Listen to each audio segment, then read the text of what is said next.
Today, we're talking about something that many people experience in their faith journey, but don't always say it out loud: feeling unqualified when God calls.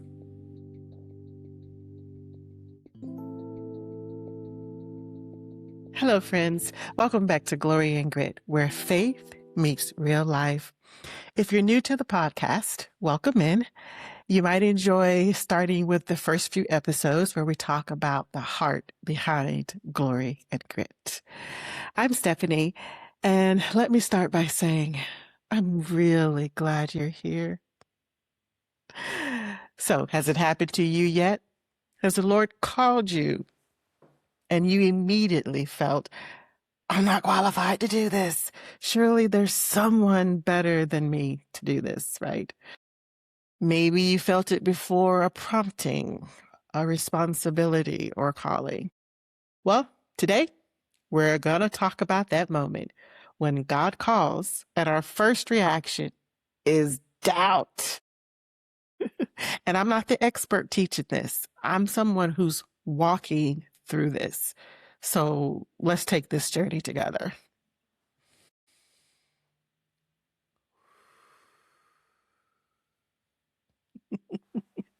All right. So I'll be honest with you. Starting this podcast is actually one of those moments. There have been lots of times when I think, who am I to be doing this? I'm not a professional broadcaster. I have just a teeny tiny bit of YouTube experience, and that was for fun and crafts, not for my testimony or serious conversations. I'm still figuring out how this microphone works, how to make these lights make me not look dead. So I'm still figuring it all out, but the feeling kept coming back to me that I should do it anyway. In the tail end of our mission, which we've served for the last 2 years, I was trying to think of ways that I could continue to have my mission with me at home. So I was thinking about it. I was praying about it. What is something that I can do with my experiences and with my wacky personality that I could still help people stay spiritually connected to God? And this podcast is what kept coming back to me. There are things that we experience when we get that call and we feel unqualified. And one of those things is imposter syndrome in our faith. Like I said, my first thought was, who am I to be doing this? I don't know what to do with this thing. Surely I should leave this to someone who could do it better than I could. And then we start thinking about impressions. Will people who watch this think that I think I'm better than them? Or will they think that I think I know what's going on and I'm all in the know and I'm all perfect? Will they think that I think that I'm holier than them? All kind of impressions go through your mind. Do I think I have all the answers? When really it doesn't matter what they think when God has told you to do something. Then you have fear. That kicks in. That's a whole new ball game of stuff. So you have fear. I'm not good enough. I'm not as good as so-and-so because she or he is way better at this than I am. They know more than I do. I don't know enough. And let's not forget that comparison is the thief of all joy. Then you start worrying about, will people believe you, or will they doubt you? Or even worse than that is, will they doubt your faith? We even see patterns of this in the Bible when God calls someone. So we're in good company, as they say. I mean, look at Moses. The Lord called him, and Moses like, hey, I'm kind of slow at speech, and they're not going to want to hear me. And Gideon thought he was the least in his family. So again, who's going to listen to him? What does he know? Esther risked approaching the king when she knew her life was at stake by doing so because she had not been called. Then you have Peter, who's just an ordinary fisherman. And here's the Lord talking about making me fisher of men. Huh? What bait do we use for that? You know, so you're not the first person to think, I'm not qualified to be called to do A, B, C, D, whatever that is. The point is that God repeatedly works through imperfect people because that's all he's got down here. All right. A gentle reminder that if you'd like to spend a little more time on today's topic, there's a reflection guide for this episode available on the website. Yes, yes. Okay. So, what is it that God requires from us? Well, one, willingness. All he asks is that we be willing to do what he's asked us to do. I was more than willing to do this podcast. I just didn't feel qualified to do it or nervous about doing it, fearful about doing it. God knows you.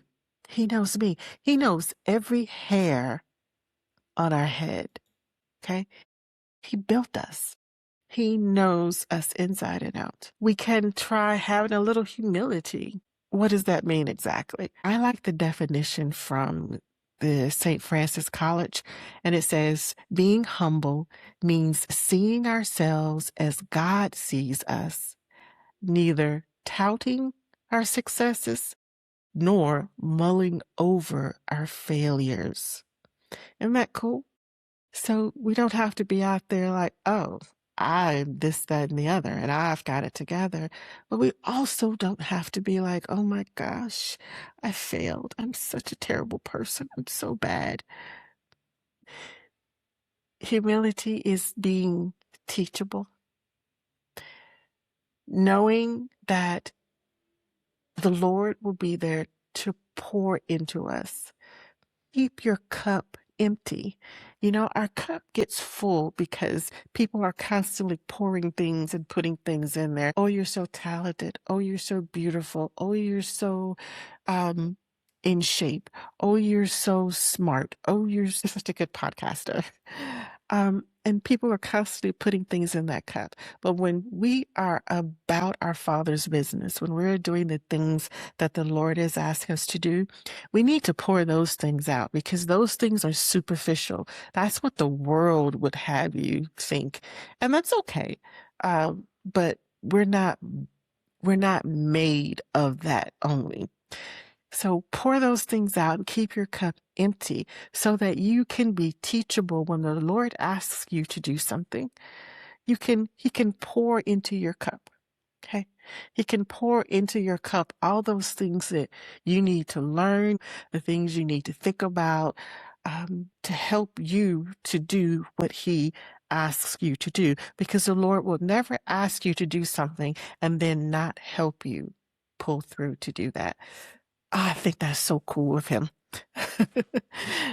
We also need to recognize that all abilities we have come from him.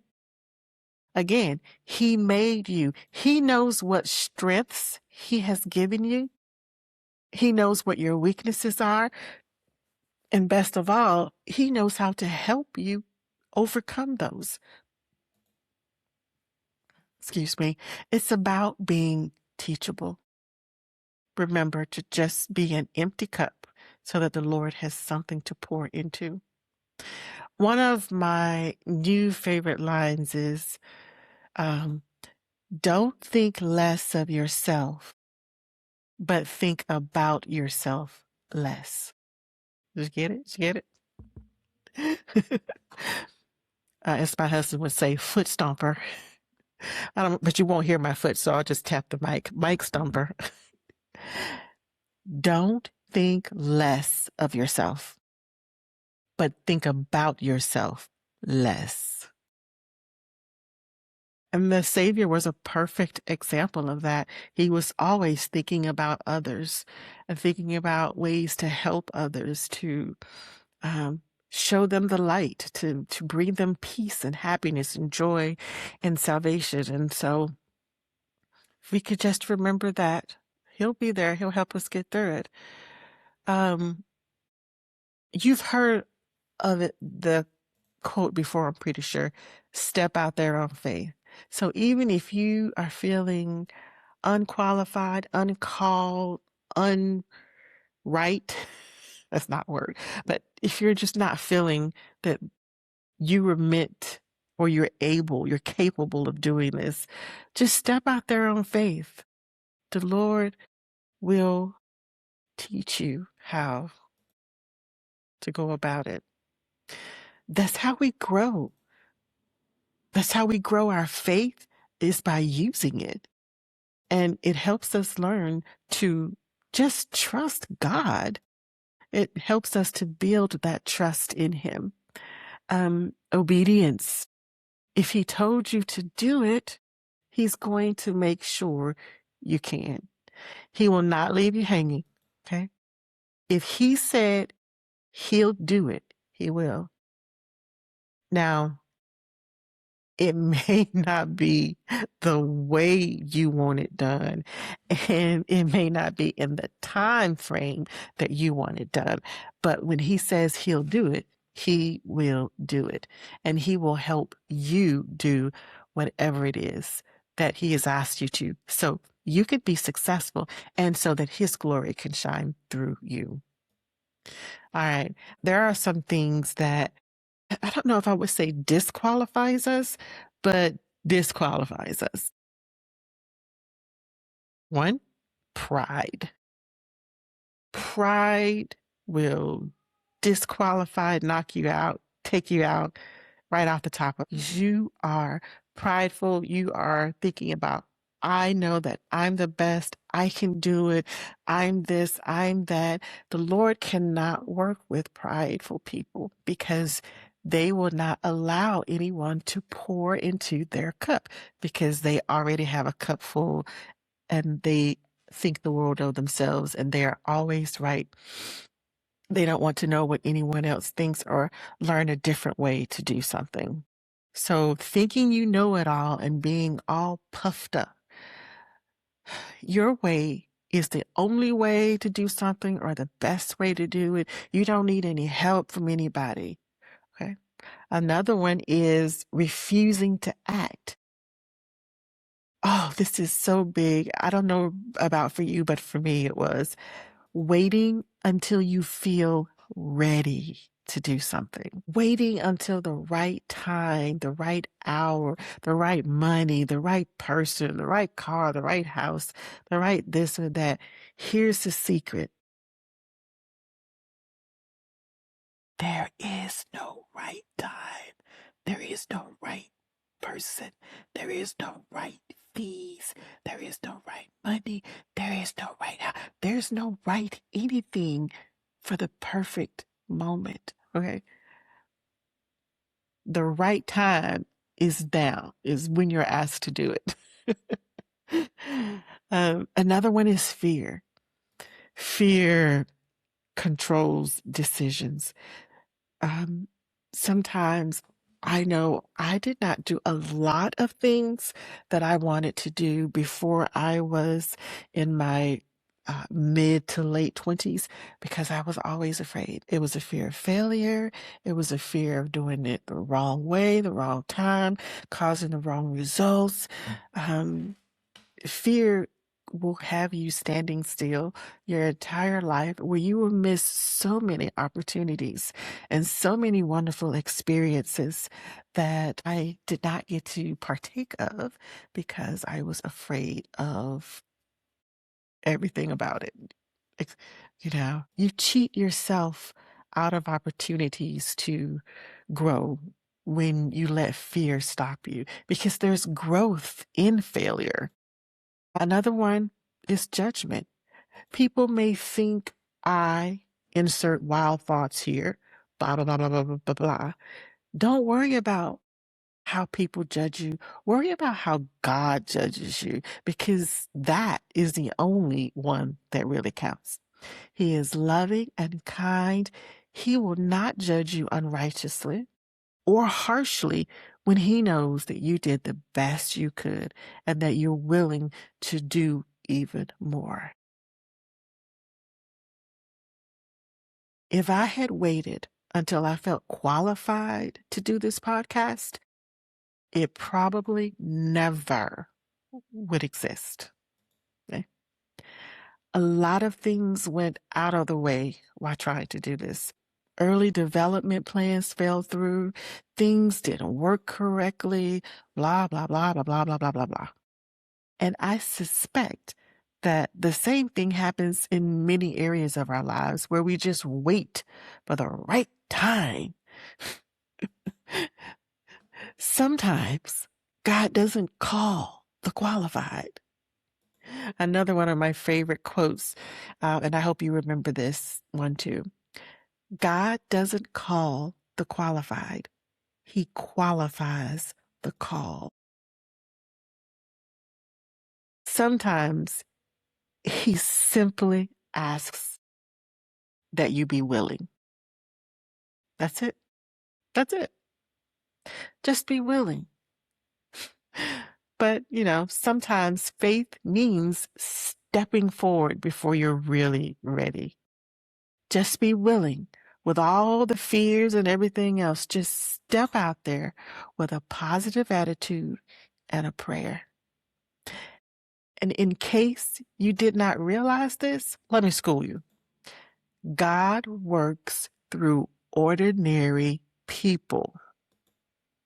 I can assure you that I don't feel fully qualified to host this podcast. But sometimes faith means stepping forward before you feel ready.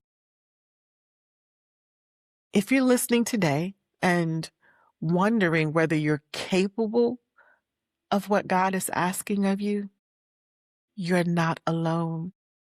I'm still figuring things out too.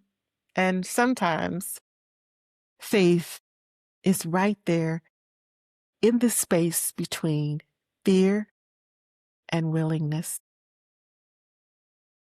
If you'd like to spend a little more time reflecting on today's conversation, remember there's a reflection guide for this episode 5, available on the website.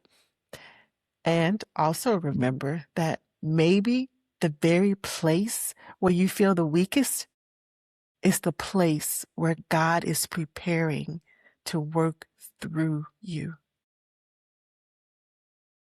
I'd like to leave you with this scripture. 2 Corinthians chapter 12, verse 9. And he said unto me, my grace is sufficient for thee, for my strength is made perfect in weakness. I'm your host, Stephanie. Thank you for joining me today. And remember, glory doesn't come without grit.